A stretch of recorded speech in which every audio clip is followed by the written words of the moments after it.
Gee, hey, congratulations on season 2 of Unprisoned. Thank you so much. You know what? The show is so fun, but we have to hear it from you is what do you think is the secret to success for Unprisoned?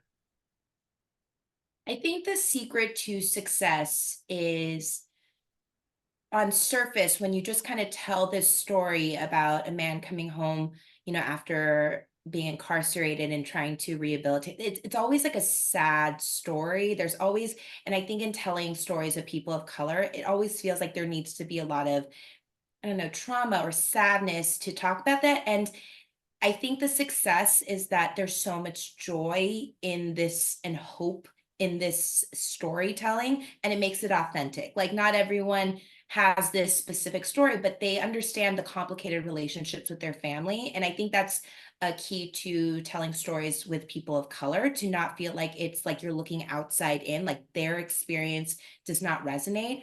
I think it's a very universal story. At the core of it, everyone has complex relationships with their family, and hopefully, we're all trying to survive and be happy and truly find some inner peace. And I think that's why it works. It certainly does. What do you love about playing your character for this series, and what can you preview about her in season 2?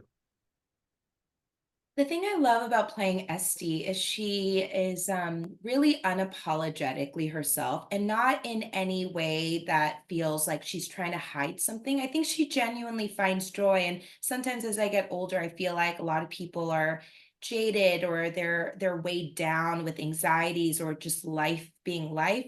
And I do appreciate that. I feel like she isn't that she doesn't take herself seriously, that she is just trying to enjoy what life has to offer.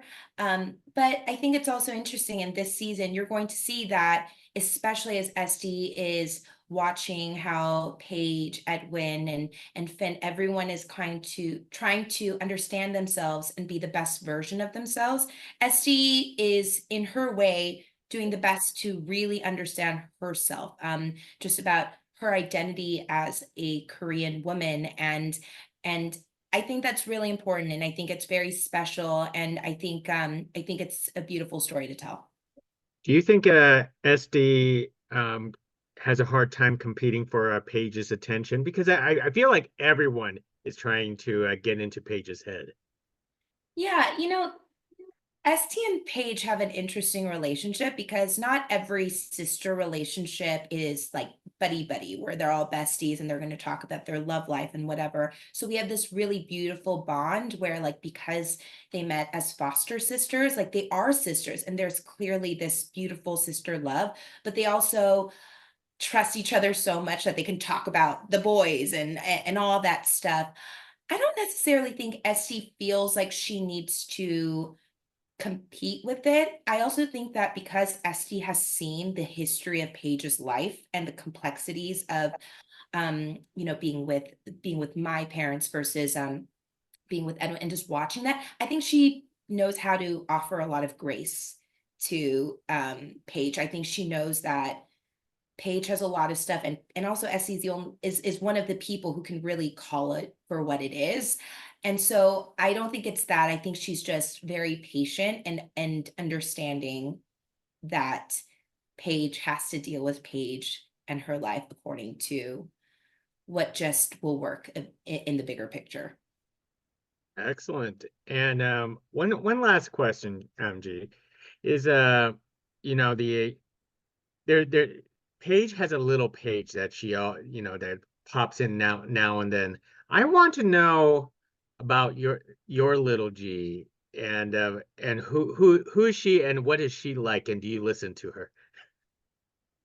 You know, if we're talking about actual little G versus like what would pop up right now, I would say that, little G is very shy. Like, I think older G is a little bit more seemingly like confident. And I think little G, I would just say, like, it's okay to be vulnerable. It's okay to be scared. It's okay. And life isn't always about projecting confidence and projecting strength. It's okay to ask for help. So I think that dynamic would happen. I think little G was very quiet. And if she popped up right now, there would be a little bit more fear, but trying to pretend like she's tough. So I would just say that to little G, being like, you're allowed to be scared and be vulnerable. And vulnerability is a strength. It's not a weakness at all.